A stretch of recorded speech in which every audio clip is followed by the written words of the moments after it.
Sekarang kita masuk ke bahasa pemrograman PHP.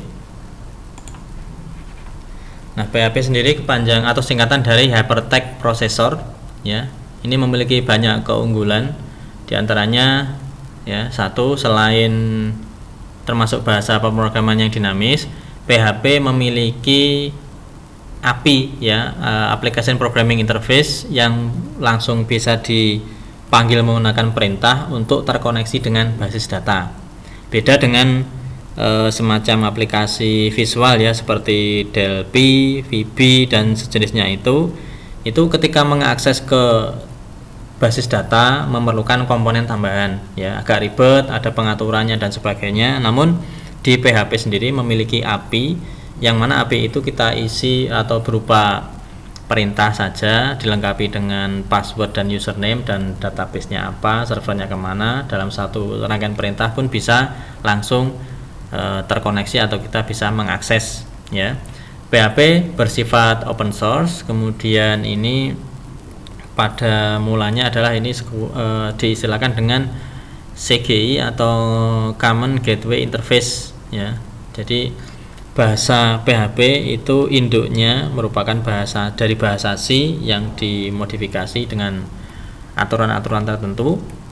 Nah, kemudian lebih lanjut Anda untuk sejarahnya bisa membaca di buku referensi, ya. Nah, kenapa masih menggunakan PHP di kita?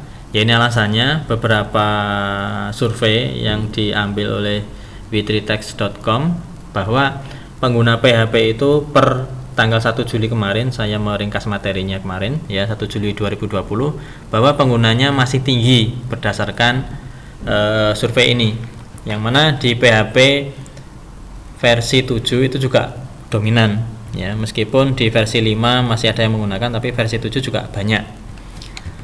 Ada banyak versi sebenarnya, tapi yang ya otomatis yang terbaru yang kita pakai, ya. Ada beberapa aturan untuk penulisan di bahasa PHP. Yang pertama, yang perlu diketahui, ini PHP bersifat uncase sensitive, ya. Jadi penulisannya bisa menggunakan huruf besar atau huruf kecil, nggak masalah. Namun variabelnya nanti bersifat sangat sensitif, ya, membedakan huruf besar dan huruf kecil. Terus aturan di PHP penulisan dokumennya itu diawali minimal dengan tanda lebih kecil, ya, dan diakhiri dengan tanda lebih besar. Berikut ada 3 cara untuk menuliskan skrip PHP.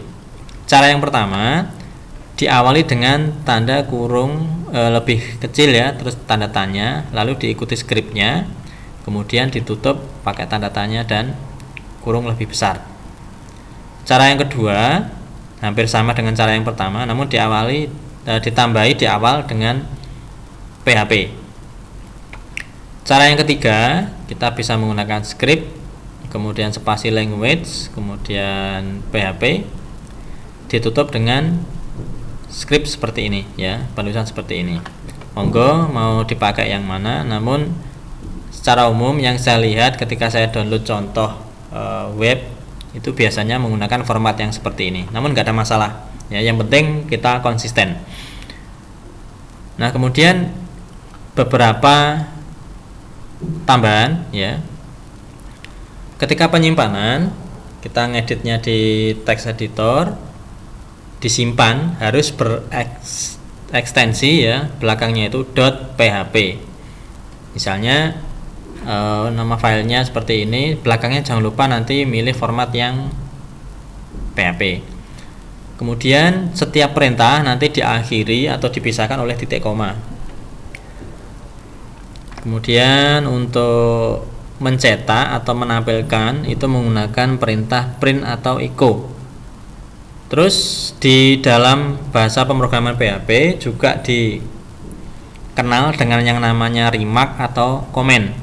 Apabila ada baris perintah yang diawali dengan tanda seperti ini, slash, asterik atau bintang, double slash atau crash, ini merupakan remark atau komentar, yang mana tanda-tanda ini tidak akan diproses, ya, tetap ada di dalam file namun tidak diproses. Terus kemudian dalam PHP juga mensupport semua karakter dan simbol yang ada pada keyboard. Nah, ini contoh penulisan seperti ini. Untuk bahasa pemrograman PHP juga bersifat embedded atau bisa tertanam di HTML, ya. Namun kalau kita menyisipkannya di dalam kode HTML, bukan file HTML ya, kode HTML, ini terletak di body-nya. Meskipun kita menggunakan kode HTML, namun nanti ini semua kita simpan dengan format atau berekstensi .php, ya. Kita coba dulu yang murni PHP, ya. Kita simpan atau kita buat di file yang sudah kita buat tadi di folder coba. Nah, perbedaannya kalau misalnya Anda memulainya dari sini, bisa new text dokumen, misalnya A begitu ya, titik PHP yang belakangnya dihapus. Oke.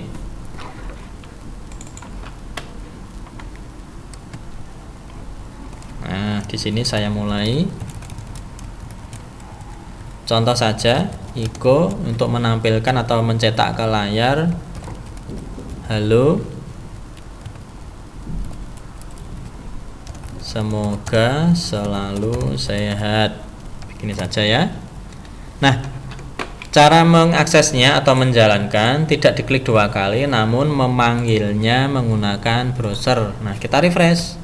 Nah, yang kita simpan tadi, inilah keuntungannya kalau kita menggunakan server, aplikasi server. Di sini alamatnya, letak direktorinya tidak ditunjukkan, ya. Terus kemudian folder apa dan sebagainya. Tapi sudah dikelola oleh aplikasi server, ya. Tinggal hak aksesnya yang diberikan server itu yang mana. Karena kita tadi bisa mengakses folder coba, maka kita bisa memanggil coba.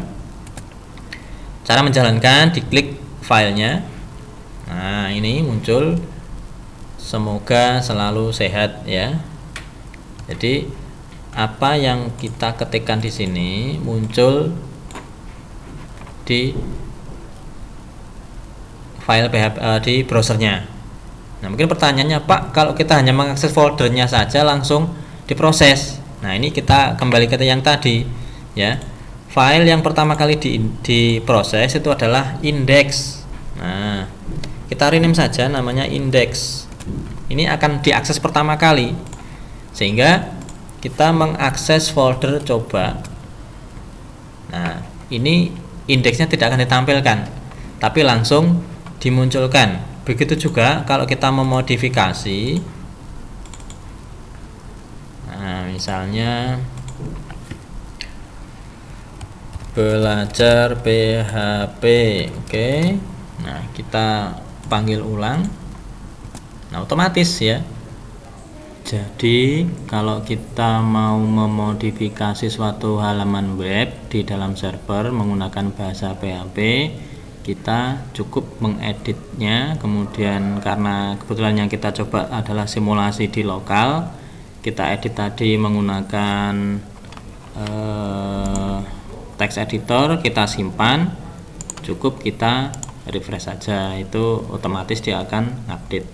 Nah, sekarang bagaimana kalau di PHP nya itu kita lengkapi, atau istilahnya bahasa PHP dia tertanam atau embedded di bahasa HTML, namun formatnya tetap kita pakai PHP nanti, ya. Nah, di sini kita tetap memasukkan elemen-elemen dari HTML. Misalnya ini coba 1 untuk titelnya. Nah, PHP sendiri itu berada di lingkup atau di elemen body-nya. Nah, sehingga ketika Anda menyisipkan PHP di HTML, maka ini Anda taruh di halaman body. Nah, apakah bisa PHP itu embeddednya berada di elemen yang lain? Jawabannya bisa, yaitu nanti kaitannya dengan sistem ketika misalnya Anda membuat satu halaman dan titelnya itu secara dinamis mengikuti dari konten, maka ini juga bisa Anda sisipkan di sini. Nah, secara sederhana kita coba dulu yang PHP itu embedded di body. Kita refresh. Nah, tadi detailnya adalah coba 1. Nah, sekarang kita coba kalau PHP-nya itu berada di title ya. Tetap kita menggunakan aturan-aturan di HTML bahwa untuk mencetak harus menggunakan echo ya. Jadi sama kita buat seperti ini. Nah, namun nanti hasilnya ya tidak begitu kelihatan. Maksudnya tidak begitu kelihatan adalah sekali lagi di klien atau di browser itu hanya menampilkan hasil, bukan tidak bisa melacak programnya.